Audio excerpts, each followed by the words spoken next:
গত বছর 18 জুলাই আমাদের এখানে যে আন্দোলন হয়েছে সেই স্মৃতিটি একটু আপনাদের সম্মুখে তুলে ধরব এবং হাটহাজারীর আন্দোলন সম্পর্কে একটু আমি তুলে ধরব।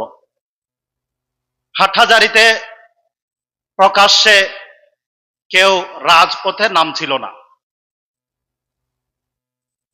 মাঠে ময়দানে নিজের ফেস সামনে রেখে মাঠে ময়দানে আন্দোলন সংগ্রাম করে তুলবে সেরকম মানুষ পাওয়া যাচ্ছিল না।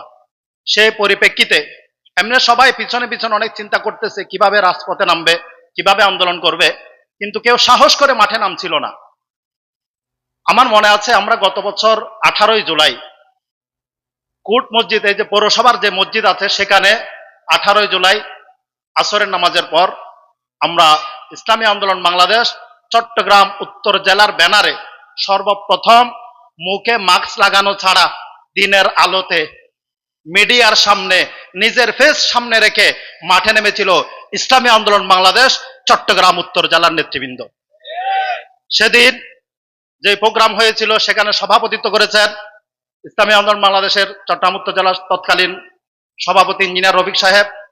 তখন সেই প্রোগ্রামটা পরিচালনা করেছেন, সঞ্চালনা করেছেন তৎকালীন ইসলামী আন্দোলন বাংলাদেশ চট্টগ্রাম উত্তর জেলার সেক্রেটারি মাওলানা আব্দুল আলী কারিমি সাহেব, এবং সেখানে আরো উপস্থিত ছিলেন আমাদের নেতৃবৃন্দ উপস্থিত ছিলেন। এবং সেই প্রোগ্রামে আপনারা হয়তো সেদিনের যেই নেটে যেই হাটহাজারী দর্পণ এবং অন্যান্য যে চ্যানেলগুলো রয়েছে সেগুলো যদি তাকান তাহলে সেখানে আপনারা দেখতে পাবেন একটি কণ্ঠ উচ্চ কণ্ঠে আওয়ামী লীগ সরকারের দুর্নীতি দুঃশাসনের প্রতিবাদ জানিয়েছিলাম, সেটা হলাম আমি। সেদিন আমরা নিজের জানের ভয় ভুলে গিয়ে দেশ মাতৃকার স্বাধীনতার আন্দোলনে রাজপথে নেমে এসেছিলাম।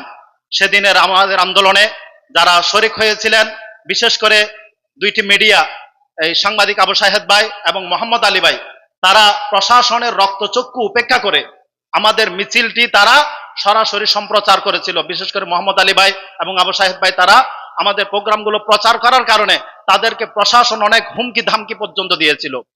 তো সেদিন যারা আমাদের প্রোগ্রামে সফল করার জন্য যারা রাজপথে ছিলেন তারা ভবিষ্যতেও আপনারা তাদেরকে স্মরণ রাখবেন, তাদের অবদানকে স্বীকার করবেন এবং মিথ্যা কোনো ইতিহাস রচনা করবেন না, এই আশাবাদ ব্যক্ত করে আমি আমার বক্তব্য এখানে শেষ করছি। ওয়া মা আলাইনা ইল্লাল বালাগ।